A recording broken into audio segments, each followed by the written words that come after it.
Okay, we're going to get started. Good evening. My name is Donna McMahon, and as Electoral Area E Director for the Sunshine Coast Regional District Board, I will chair this public hearing. I have an extremely long statement that I need to read for all kinds of legal reasons, so please bear with me. We'll get through it together. I would like to introduce Director Mark Hiltz, who is in attendance as alternate chair, and he is, of course, the Area F director. And he is here to hear your comments firsthand. SCRD Senior Planner Yuli Hsiao will introduce and state the purpose of the bylaw and answer any technical questions you may have about the bylaws. SCRD Recording Secretary Genevieve Dixon will be recording your comments this evening. Also present are SCRD Chair Lori Pratt, also Area B Director, Area A Director Leonard Lee, and District of Sechelt Invisible Director Alton Toth. And also invisibly here is the SCRD IT Department, who will rescue us if we are Zoom bombed. This public hearing is convened pursuant to Section 465 of the Local Government Act to allow the public to make representations to the board respecting matters contained in the proposed Sunshine Coast Regional District West Howe Sound Official Community Plan Amendment Bylaw 640.3/2020 and Zoning Amendment Bylaw number 310.188/2020. The public hearing with bylaw amendments were advertised in the July 3rd and July 10th editions of the Coast Reporter newspaper. In response to COVID-19 and in accordance with BC Government Ministerial Order M192 to authorize local governments to hold public hearings electronically, this public hearing is being held electronically via Zoom and is open to members of the public. As the SCRD is unable to comply with public health orders by holding in-person open meetings, the SCRD board has adopted a resolution for the continued use of electronic meetings without the physical presence of the public. This resolution describes the following measures being taken to ensure openness, transparency, accessibility, and accountability in respect of the meeting. 1. Notice of the public hearing and instructions on how to attend the meeting are advertised in the newspaper, SCRD website, and social media. The electronic meeting allows the public to speak, hear, watch, and submit written comments. 3. Technical support is provided to ensure all technical problems are resolved to enable accessibility of the meeting and related information. 4. Written submissions by all other means continue to be accepted by the close of the public hearing tonight. At this public hearing, any person present who believes his or her interest in property is affected by the proposed bylaws shall be given a reasonable opportunity to be heard or to present written submissions respecting matters contained in the proposed bylaws. None of you will be discouraged or prevented from making your views known. It is important that all who speak at this meeting restrict their remarks to matters contained in the bylaws. Each speaker will be limited to 3 minutes, except that you may speak again after those who have previously not spoken have had an opportunity to make a submission. Those who have registered on the speakers list will have the opportunity to speak first in the order of the list. And you can see the list on your screen. At least on my screen, it's in the top left.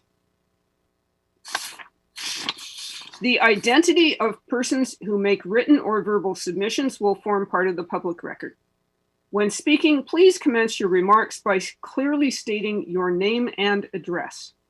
Members of the board may ask questions following the presentation. However, the function of the board at this public hearing is to listen rather than to debate the merits of the proposed bylaws. If you pre-registered to speak, you will be called on by the chair. Please wait for your turn. If you did not pre-register but wish to speak, please use the raise your hand function in the webinar to indicate that you wish to speak. If you've signed in from a PC device using the Zoom app, you can click or tap the raise hand button, and a member of staff will reach out to you in the chat to advise you that you have been added to the speakers list. If you are dialed in on a telephone only, press *9 to raise your hand and you will be added to the list. But we will only be able to identify you by your telephone number. And so when it's your turn to speak, the chair will say, the participant calling in from telephone number is next. Please listen for your phone number. Please be patient. There may be a lot of speakers, but we will get to you. When the chair calls on you to speak by name or by your telephone number, you will be allowed to address the meeting. You will still have to unmute your microphone when prompted. On the Zoom app, mute, unmute is selected from the lower screen, in my case, lower left. On a telephone, the microphone is muted, unmuted by pressing *6, but will be unable to unmute until given direction to do so.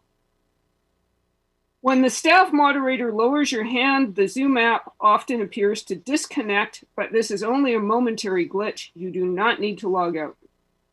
Please begin by stating your full name and address for the record. If you do not, the chair will interrupt you and ask you to provide this information. We are required to collect it from everyone who addresses a public hearing. After you have spoken, we will lower your hand if you have not already done so yourself. If you wish to address the hearing again, once everyone has had the chance to speak, please raise your hand again and we'll follow the same procedure. After this public hearing has concluded, the board, during a following open public meeting, may, without further notice or hearing, adopt or defeat the bylaws or alter and then adopt the bylaws, provided that the alteration does not alter the use or increase the density. May I remind you that tonight is your opportunity for input on the bylaws, and no further information can be received once the public hearing has concluded. Elected officials are not permitted to receive any communications or correspondence, such as emails, phone calls, or written submissions after the close of the public hearing. Any further submissions need to be directed to staff. I will now ask Senior Planner Yuli Xiao to introduce and state the purpose of the proposed bylaws. Thank you, Jess. So I will share my screen.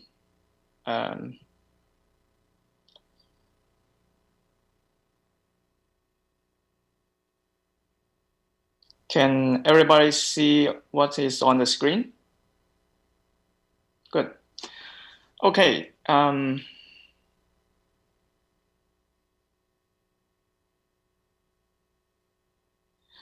So through these bylaw amendments, the applicant is seeking to develop the site into a cluster of 10 housing units based on bare land strata ownership, and with one of the units to be donated to Sunshine Coast Habitat for Humanity to build affordable housing. Here's the process. The application was reviewed in a public information meeting and by various agencies, including the Advisory Planning Commission. The bylaws have received first and second readings by the SCRD board.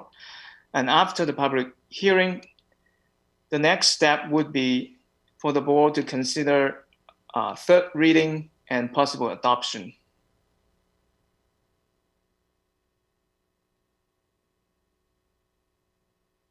The proposed amendments are to change the OCP land use designation from rural residential A to residential, and to change the zoning from RU1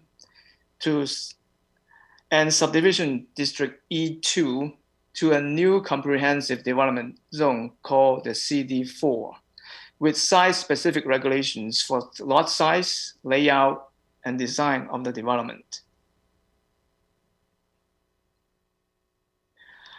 And here are some of the highlights of the CD4 zones. Only one dwelling is permitted on each of the 10 strata lots, and the size of the dwelling is limited to 30% of the lot area. The average strata lot size is limited to 500 square meters. The majority of the strata lots will be clustered on the north and lower portion of the parcel, and at least 50% of the land will be reserved as common amenity and green space.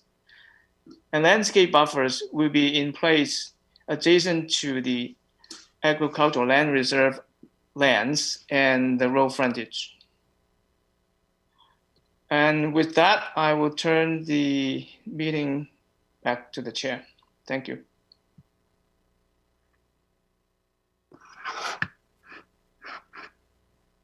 Thank you. All right. I am going to call the first time for submissions in the order of the speakers list. The first person I see on that list is Jackson Wright. Can we let him into the Zoom room? Yeah, hi there. So my name is Jackson Wright. I'm from 1484 North Road. I would like to voice my opposition to these proposed bylaw amendments for zoning at subject property there. A little bit of background on my family and I. In 2016, we finally found a piece of rural property in West Howe Sound, which was our target as my family has resided on this stretch since 1960. The rural atmosphere is what drew us to this. And as part of our due diligence subjects we had put on our offer on this property, we had entered into the field road offices at the regional district and spoken with, unfortunately, I don't recall who, in the planning department to ask what the potential for further densification in this area was, as that is exactly what we were trying to avoid moving into. We were assured at that time that the zoning bylaws and the OCP were an indicator of the desired density of this area.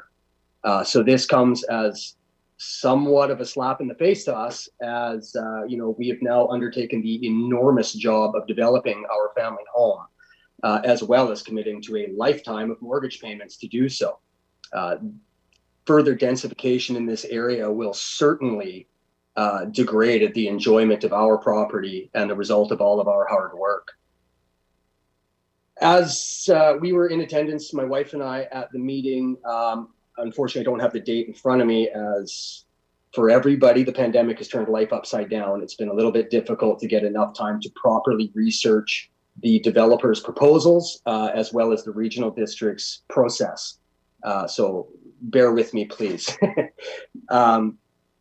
At the previous information session, the developers had stated that they had, when asked if they had made an effort to find a piece of land that was zoned accordingly for what their goals were, they had stated they had not, and that they had no plan. This was, for lack of a better term, kind of throwing stuff against the wall to see what sticks.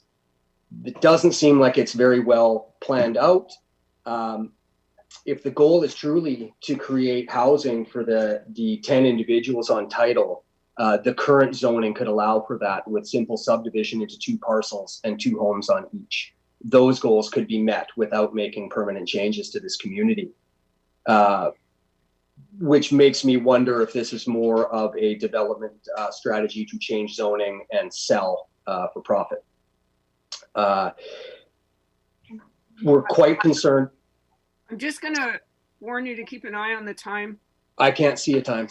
I beg your pardon. We're getting 0. But you can come back and finish. That was it? That was it. That was your 3 minutes, your first 3 minutes. But well, there can be like more. I say, I had no clock, but I didn't even get into my actual concerns. You'll be back then.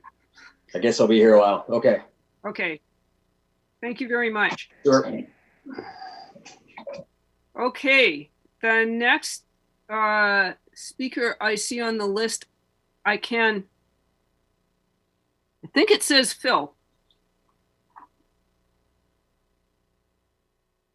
Do we have, yes, we have a Phil in the house. Can Phil step up? Thank you.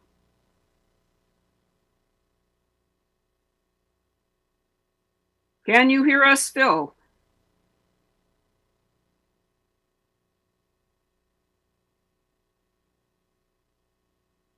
Okay. We just look. Are we having... Phil is muted. Can we unmute? Just a minute. Let me look. Okay, I've just asked you to unmute, see if that works.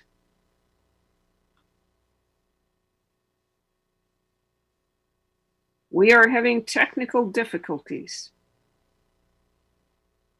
We've got two Phils now. This is the upstairs one with the headphones. Yep. We can hear you. Cool. So I've talked at length with Mark about the zoning across the street. Address first, please. Oh, 418 Parker Road, directly north of the subject parcel, on the other side of Parker Road. Right. And your full name? Philip Chamberlain. Thank you. Hey.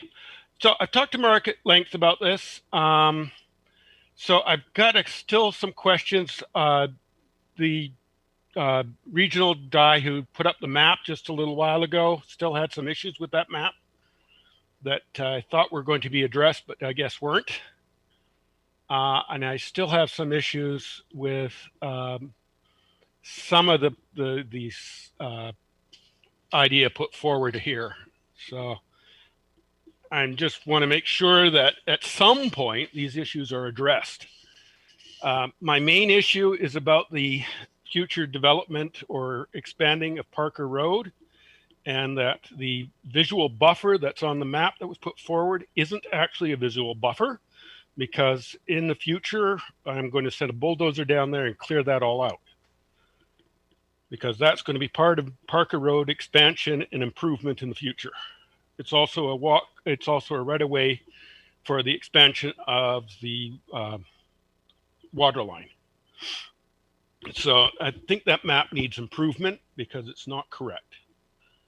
The other one that I had issue with is mostly been addressed so far, but I can't say I'm in favor of this.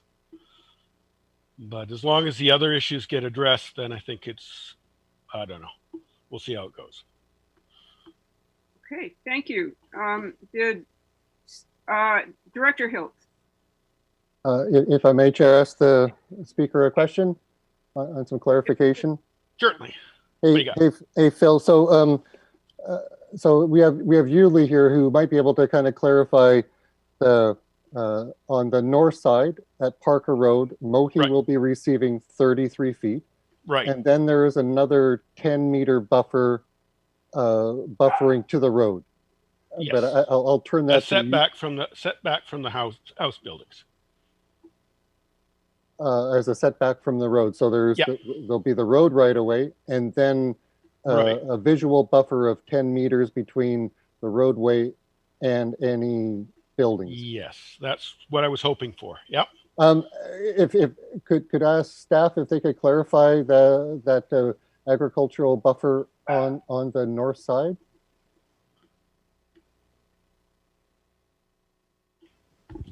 Yes, Yeah, sure. Let me share my screen again. I think it would be best to look at the map together. Let's see. Okay. See the word everybody visual see the buffering? map? You Oh. see where it says visual buffering? That isn't a visual buffer.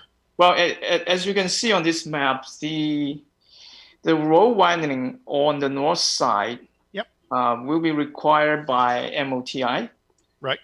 As part of the subdivision process. So it Right. will widen to the same lengths as the eastern portion, as the eastern existing portion.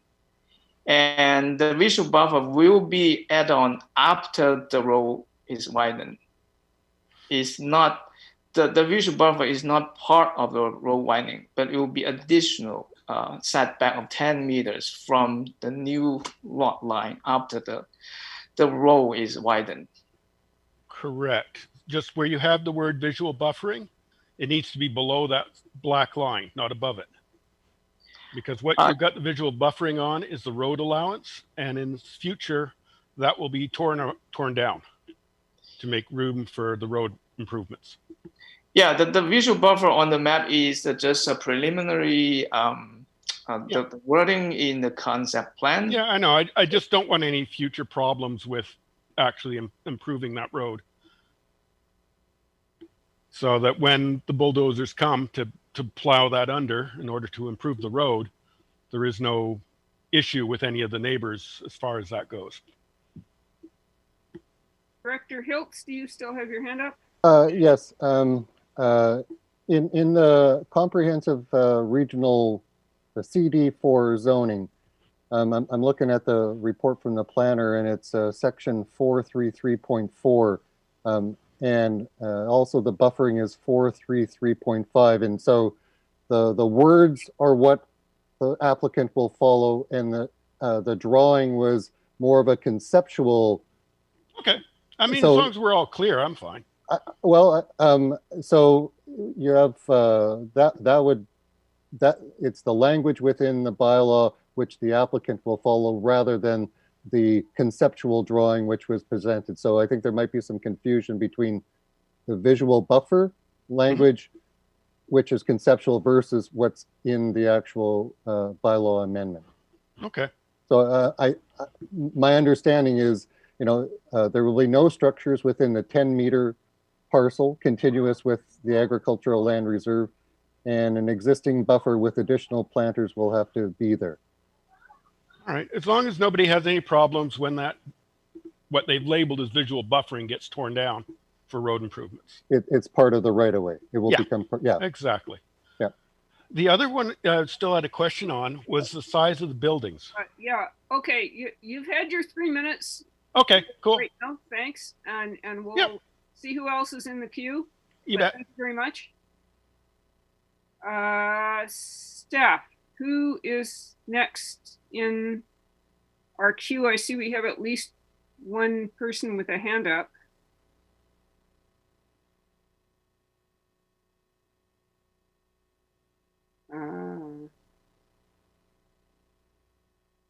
Okay. I am just going to remind everybody that if you're on a PC or a laptop, you can use the raise hand button. And if you are on a telephone, you can press *9 to raise your hand and you will be added to the speakers list. Aha, I see several people on the speakers list. We have not heard yet from Colleen O'Toole. Can we let her into our Zoom room, please?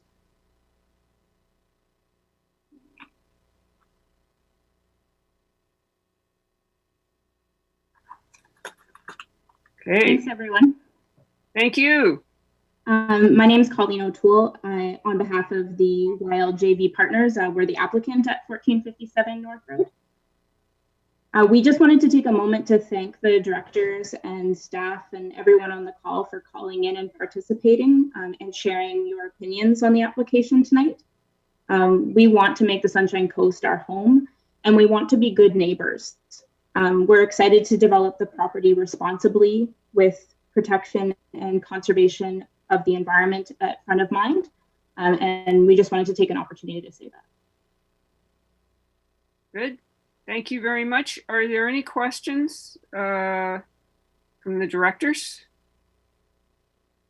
Okay, good. Thank you for joining us. All right. We have nobody new in the queue that I can see. So so we have Annalise. Okay.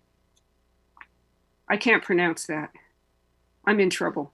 Can we let Annalise into the room, please?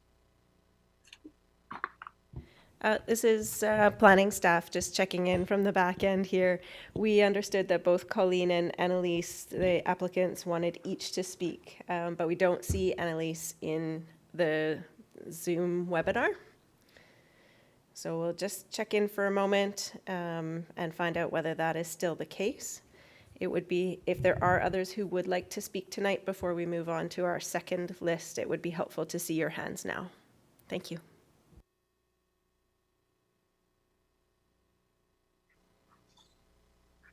Okay, I am not seeing any more. I am seeing another hand.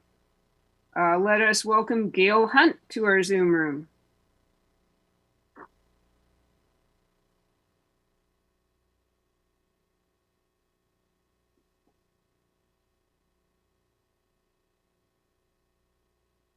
Okay, I see you've unmuted. Okay. Oh, down at the bottom. I'm not quite sure whether this is the place to step in with my comments, but I wanted to. You need to start by giving your name and address. Yes, Gail Hunt, and my address is 1148 Twin Isle Drive, which is in the Gateway area. And we are neighbors to the development. I'm quite familiar with the proponents' plans. I attended the March 12th meeting, which was very well received by the, I don't know, 70 people there or 50 people there, however many there were. And I just wanted to really reiterate that the Sunshine Coast is a community of aging people, my age. And if we want to bring in more young people with jobs and economic activity and neighborhood and community spirit, that this kind of a project would be very welcome in my neighborhood. And these people would be very welcome in my neighborhood. And I feel strongly that the proponents have only the community's best interests at heart, in addition to them wanting to make affordable housing and a life for themselves here. So I don't see in any of the material I've seen to date that there is a profit motive or an interest in selling their lot off and just earning money from or developing a profit from that particular part of the development. They want to live here from what I can see. They want to contribute to the community. They're all environmentally responsible. They're all experts in whatever jobs they have, which might be transferable to the Sunshine Coast. So I see no negatives in this proposal at all from my point of view as a neighbor in the Gateway neighborhood. That's what I want to say. Thank you very much. Are there any questions from directors? Hey, seeing none, I want to thank you very much for speaking. And we'll get back to our speakers list. Is there anybody new on the speakers list? I see a couple of new names popping up. D. Baker. Who is D. Baker? Can you step forward electronically?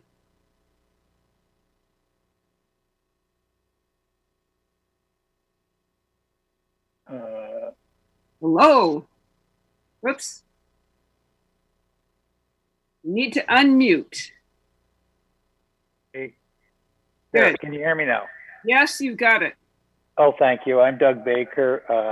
I live at 1148 Twin Isle. I'm the other half of Gail Hunt, who just spoke.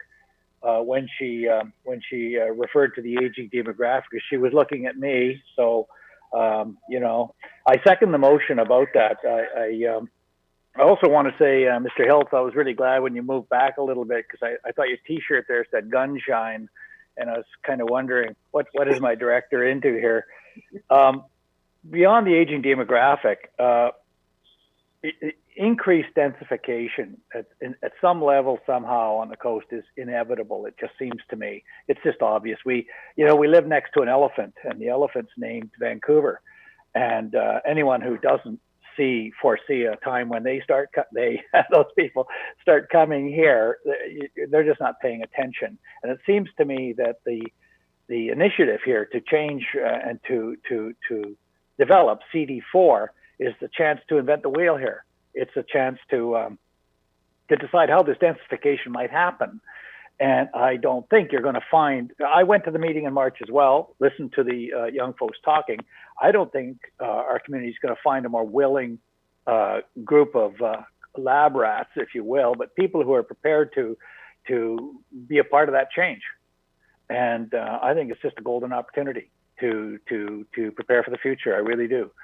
I think the values they evidenced at that meeting are exactly what we want. If I ran a Craigslist ad in Vancouver saying wanted people to come here to the Sunshine Coast, these are the exact folks I think I would want to answer that ad, you know? So, and last point, I mean, the property before they owned it was beyond a community sore. It was appalling, the condition that property was in, you know, abandoned house trailers. It was honestly, it was really an embarrassment.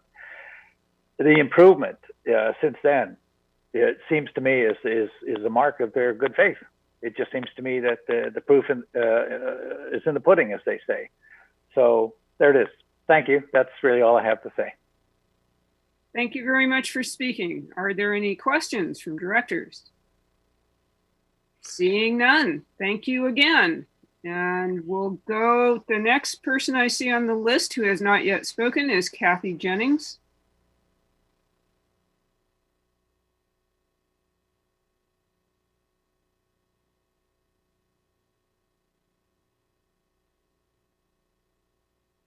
Ha! And welcome to the Zoom room. And if you can unmute yourself. Or. Okay. Hi. Good. Thank you. If you could just give your name and address. I'm Kathy Jennings, 1257 Point Road in Hopkins.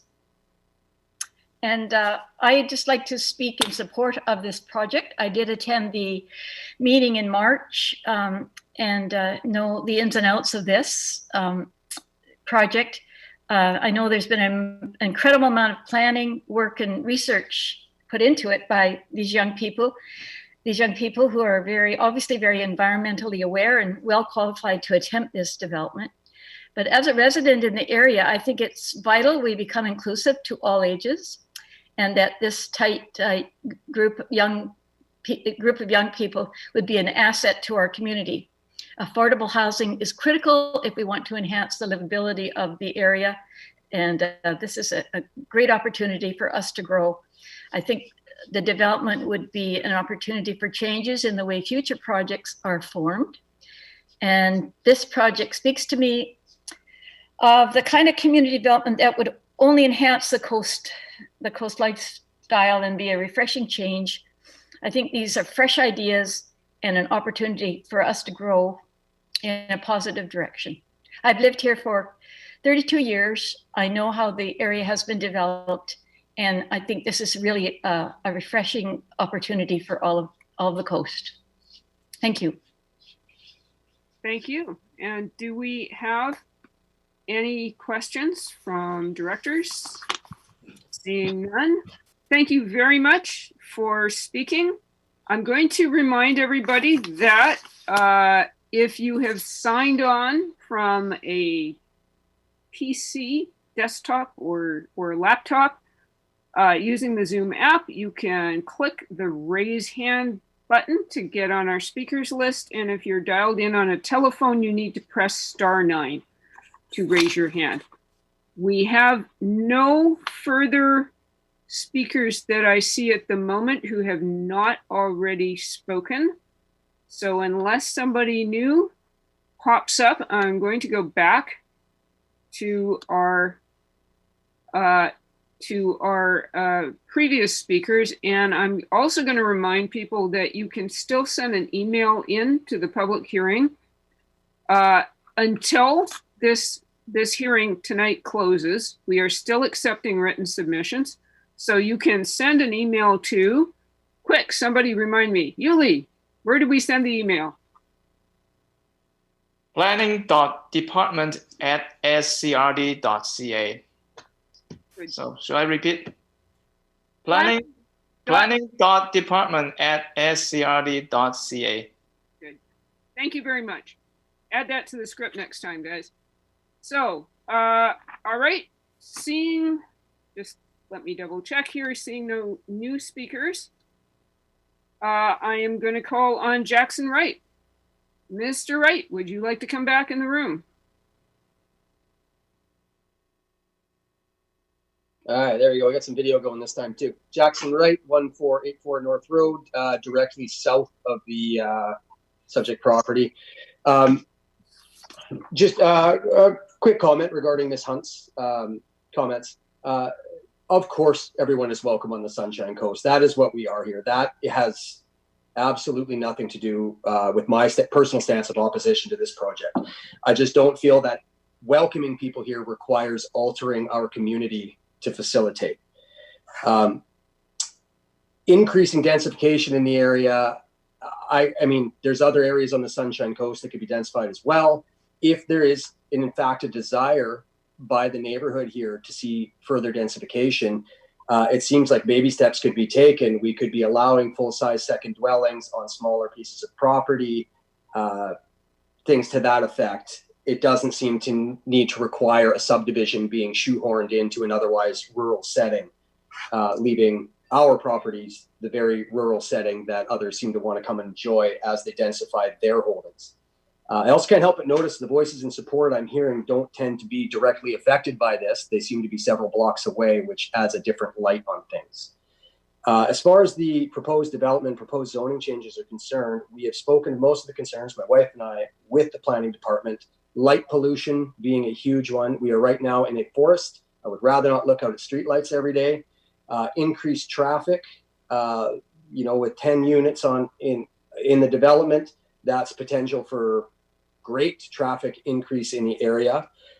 Their sales pitch that was provided before the March meeting referenced the trailer park as being a development trend, I believe it said, or something to that effect. Sorry, I don't have it in front of me.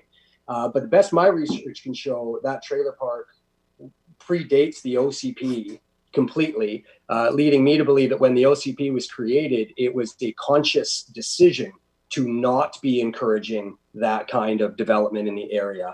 And of course, the noise that goes along with an entire subdivision worth of homes being built in what's otherwise a quiet and rural environment.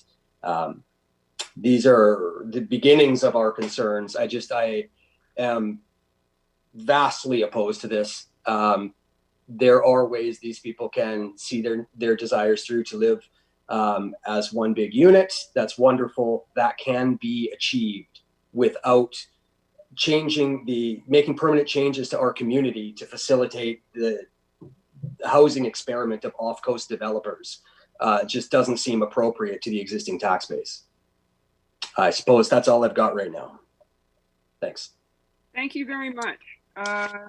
I'm going to ask if any of the directors have questions.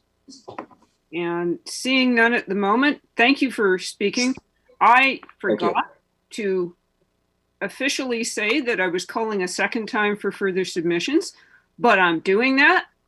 And we have one more person on the list. We have Jackson Wright again. Phil Chamberlain. I'm stuffing this up.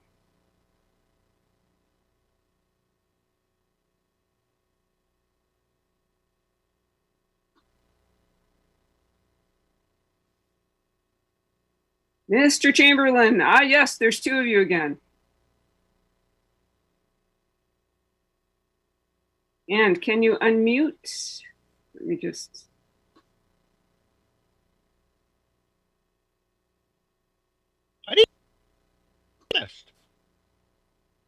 We were both trying to unmute you at the same time.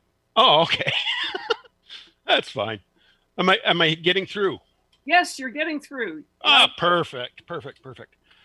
Yeah, I guess the real crux of it is whether we want densification right here, right? I mean, you've seen the densification going on in Gibson's. You've seen it going on around other places. You've seen it further down the street, in Vista Fjord. Except right here, we're in amongst large parcels. So, I mean, if you want densification, we'll live with it, but I can't say I'm in favor. Anyways, my other question was basically for Yuli. He says that the house sizes can't exceed 30% of the lot sizes.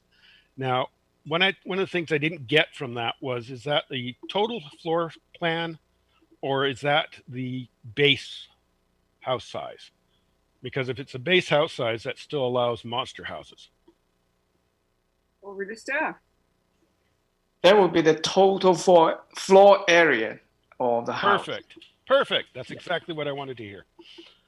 All righty. That still allows a 2,800 square foot house, which is slightly bigger than mine, but it doesn't allow monster houses. So, okay, that's what I wanted to hear. Thank you. Okay, I see Director Hiltz has a question.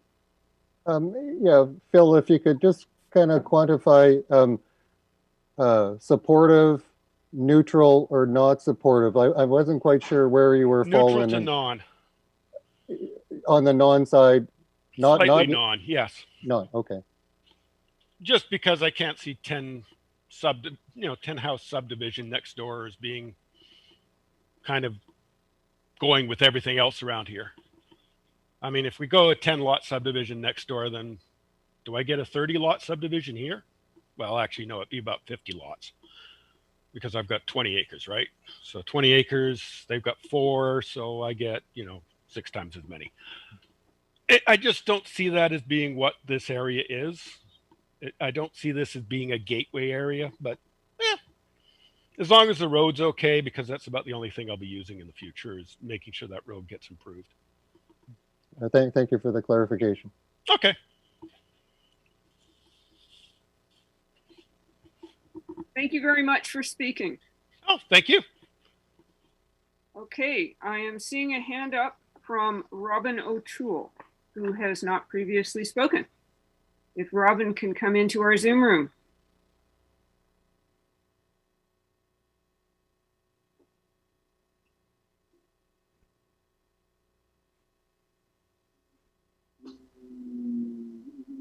Okay. I'm just unmuting you there. Robin, can you hear us?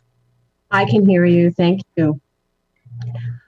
My name is Robin O'Toole. I don't live in the immediate area, and so I address anyway. That's helpful. Thank you.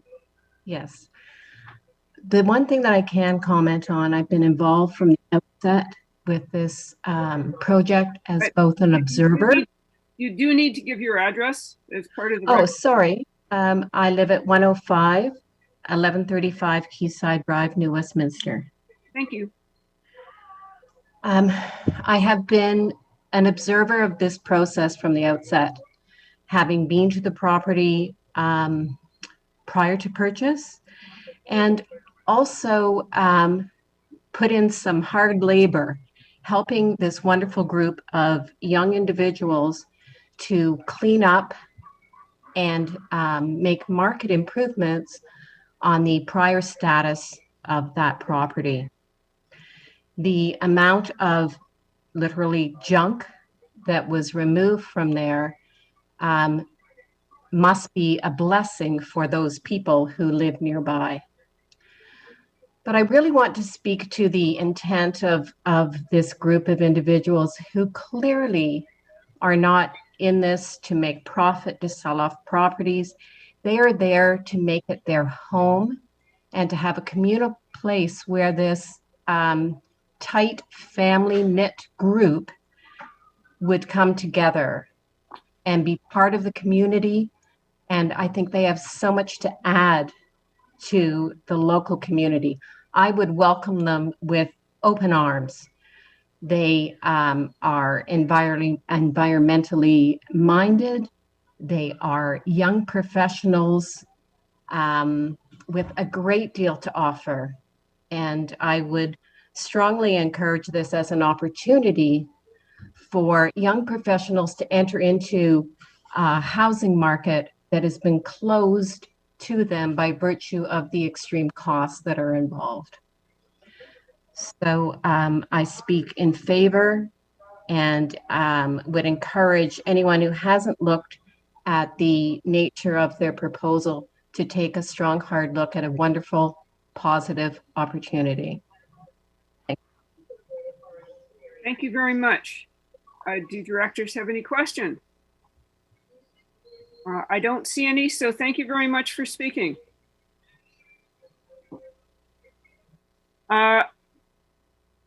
Staff is going to have to help me out here because the speakers list on my screen is so minuscule that I can barely see it. Who is next on the speakers list, please? Hi there, it's Julie Clark in the background here. We're at the end of our second list at the moment, so this is a good time to make one more call for second round speakers, and then we'll be moving on to our third call list. Right now there is one person on that list, and it is Jackson Wright. Thank you very much for rescuing me. So I'm just going to remind everybody one more time that if you've signed in from your desktop or laptop, you can click or tap the raise hand button to get on our speaker list, or if you are dialed in on a telephone, you can press *9. And you still have a few moments if you wish to send a written submission to the planning department at planning.department@scrd.ca. Submissions are open until the close of this public hearing. So, seeing no further hands up, I am going to call a third and final time for further submissions to this public hearing. And the next person up is Jackson Wright. Welcome back. There we go, unmuted. All right, Jackson Wright, 1484 all over again. First off, we were, directly across the street from the subject property. We were completely unaware of any mess or any of that, as it is an acreage in a rural area. That stuff is not on display for the community to see. So somewhat irrelevant to this situation, in my opinion, as is cleaning up a home you purchase. That is a homeowner's responsibility. That's hardly a show of good faith in any way, shape, or form. And to the, I struggle with the concept of building a subdivision being a more affordable option for anybody. I would assume there's cheaper ways to put a roof over your head than building your own subdivision. But that aside, I'm curious if when the committee is weighing the pros and cons, is there any thought given to how many of the pros are one of the 10 people on title or their direct family? Because it seems like this may be presenting a somewhat skewed version of support within this neighborhood for further densification. And if anything were to go through, we've talked about size restrictions on these proposed parcels. Are there height restrictions? Because if people are limited from their building footprint, I expect to see a whole bunch of tall buildings from where I'm sitting. Is there any height restriction? Are we restricted to single story? Can staff address that question? Yes, the high limit all over the Sunshine Coast is 11 meters. So there's no further restrictions here. So no further restrictions despite potentially being granted higher densification. Staff? The high limit is a general standard for all kinds of buildings. It's 11 meters. Yeah, no, I heard that. But so despite the possibility of being granted further densification, there's not room to add further restrictions onto those sides. So we're not looking at a monstrosity over there that is at least hidden. Or are the privacy barriers going to be at least 11 meters high also? Well, given the proposal for the housing units to be located mostly on the northern portion of the property, which is 10 meters lower in elevation, and plus there are a lot of existing trees on the property, and there is a requirement for a landscape buffer along the road frontage. Yeah, I'm aware of this. Staff do not envision a visual impact for buildings under the normal building height standards. I'm sure there won't be a visual impact from your house. There will be from mine, for sure. I don't think you can convince me otherwise. Okay. we're about out of time, but there's nobody else on the speakers list. So are you just about finished?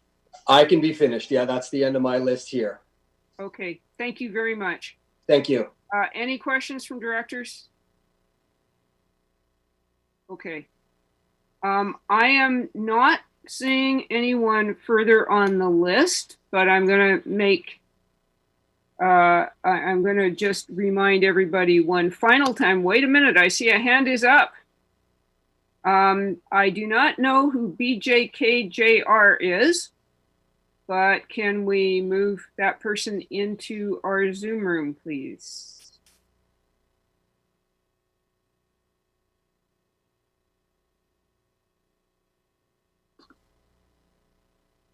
Okay. Hear me? Yes, I can hear you now. If you just state your name and your address, please. Yeah, there. Can you see me? Yes, we can see you too. Good evening. My name is John Russell. I'm at 518 Parker Road. And I have a couple of questions for the group. I'm kind of a late joiner on this one. I've missed the first couple of meetings. I'm wondering, who exactly is this group that of young professionals? Is this an association or who exactly is developing this property? Staff, please.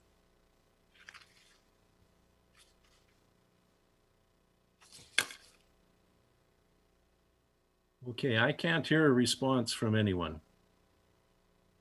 I can share some information. There is some information about this group of individuals included as an attachment to the May staff report, which has been reviewed by the board. So if you could send us an email to planning.department@scrd.ca, I can forward that report to you so you can have that information. Okay. Is this, and I don't wish to be forward here, is this a religious enclave? Or like what exactly are we looking at here?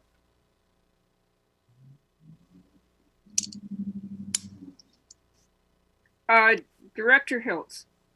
If I may, Chair, I think these questions might be interesting. I don't think they focus on the amendments that we have at hand. Before us is to listen to what the public has to say about the bylaw amendments and the official community plan. So this is not a place to be talking about the individuals involved. This is about their application and not the individual. So I think we should need to stick to what we're trying to hear about. Very good.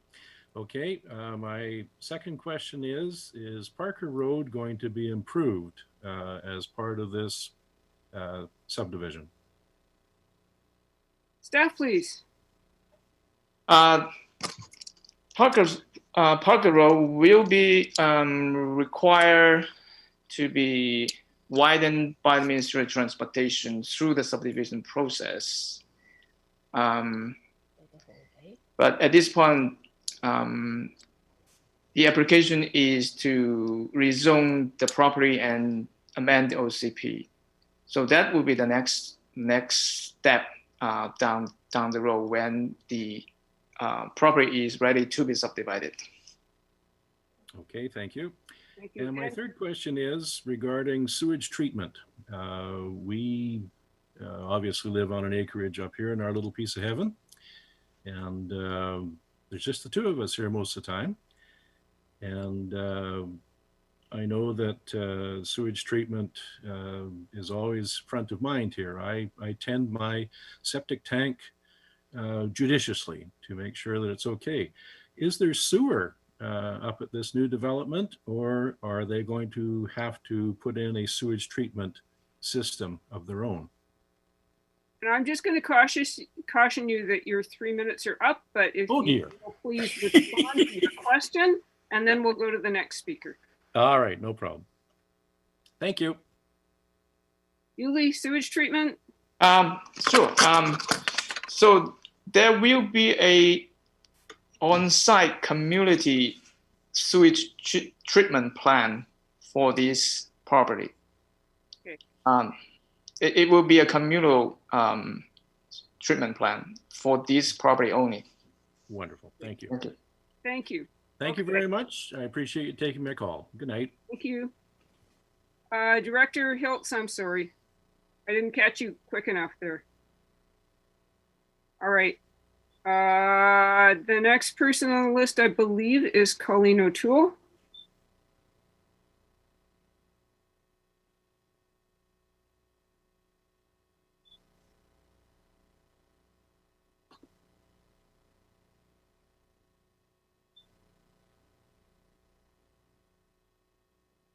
Aha. Hello again. Welcome back. Thanks. I just wanted to answer the question that was just asked there about who we are and who this group of folks are from John. We are a group of friends. We met through a volunteer organization, mostly through Engineers Without Borders. We're a group of engineers, small business owners, carpenters, and educators.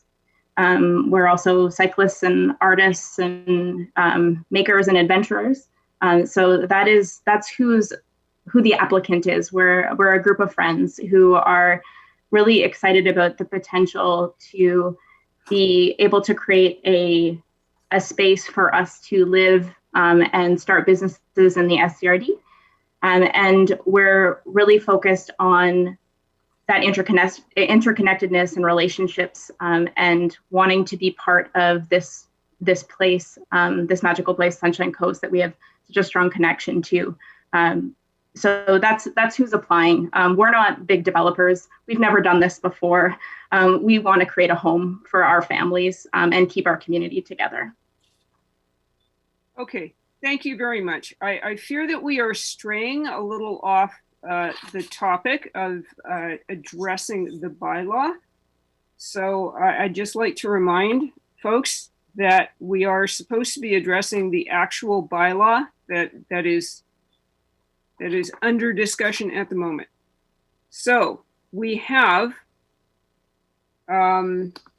we still have some folks on our list, and I'm going to go next. I believe it is Phil Chamberlain is back next.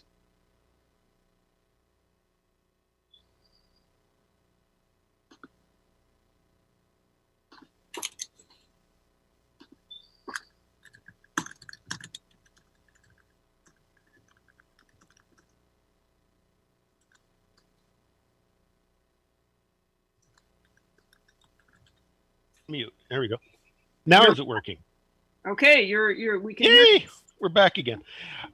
Just wanted to answer John's question. There is no road improvement happening at this time. What they're doing is they're going to take 33 feet off to allow for future road expansion. There is a communal septic system. And what was his third question? Who are they? Oh, they're a nice bunch. I got nothing wrong with them. They're a nice bunch of people. It's just the whole question about whether we want higher densification right here. That's really the crux of the matter. But as far as people go, they're perfect. There's nothing wrong with them. They're a nice bunch. All right, that's basically all I wanted to do was answer John's questions. Thank you very much. Okay, seeing no burning questions from directors, we are back to Jackson Wright again. Mr. Wright.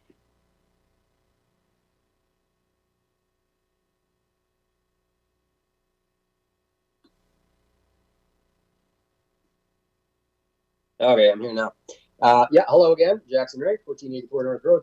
I also want to touch on the times we're in right now. As we all know, life's been turned upside down. There's a whole host of other concerns and stresses that all families have right now. In our case, we're struggling to keep a small business in Lower Gibson's afloat through these wild times, as well as trying to raise our 3 young children with no access to childcare of any sort.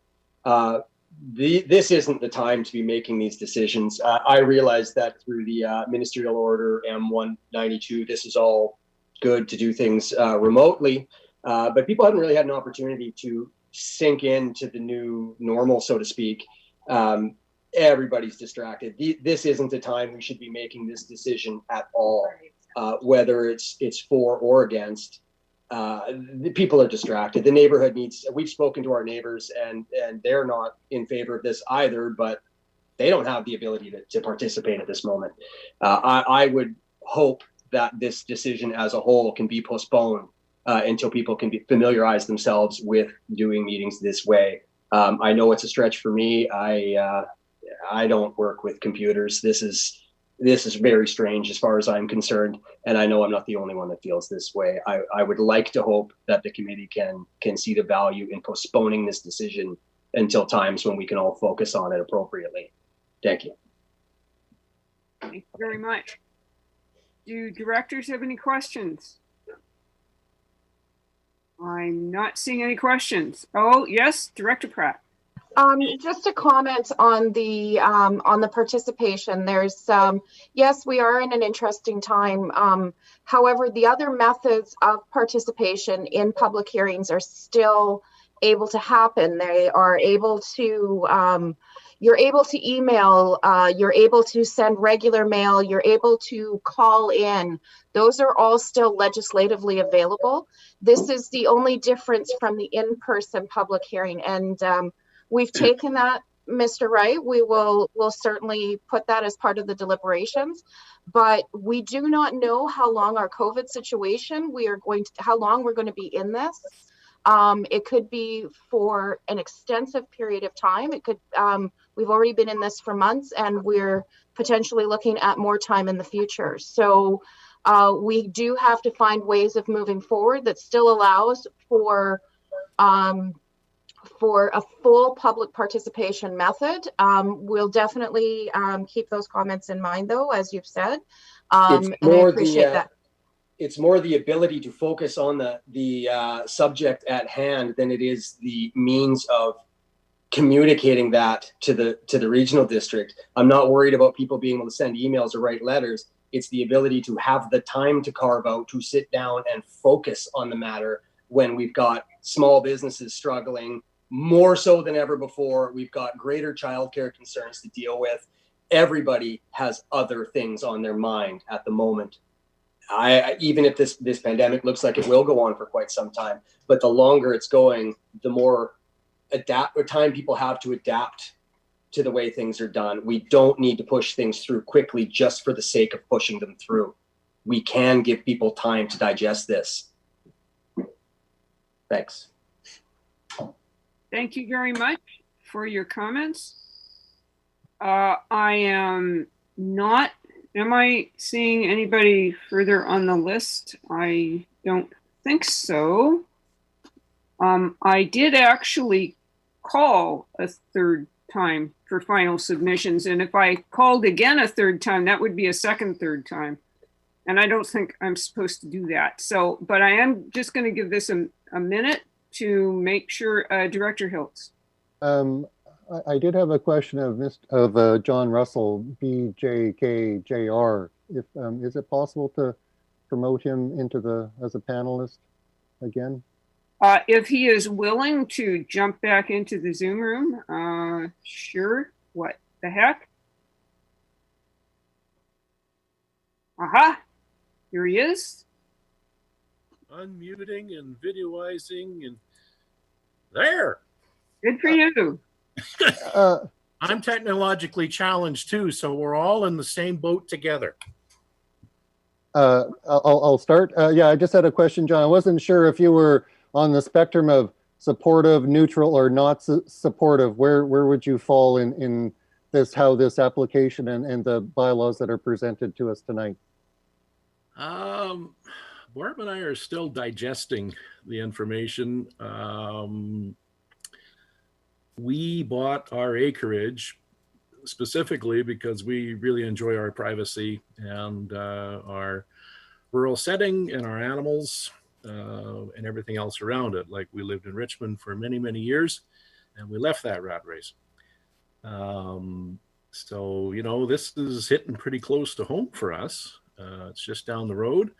I certainly cannot fault anybody for wanting to move to God's country, as we call it. And I have two young professional children myself who there's no way that they could ever afford a home in Richmond or the greater Vancouver area, even though both of them make very, very good money. So we are torn at this time as to where we sit. So we love our lifestyle here now, but we also have family members, as I say, that are directly affected by these kind of decisions. And it's sort of a death by a thousand cuts. Yes, if we allow this into the area, it's going to be good for these folks, and can't fault anybody for wanting to make a start. But by the same token, it's going to definitely encroach on our acreages and our rural lifestyle. So thank you. I'm talk about devil's advocate. No, it's helpful. Thank you for some more perspective. Yeah. Thank you. Right. Good night. Good night. Thank you very much.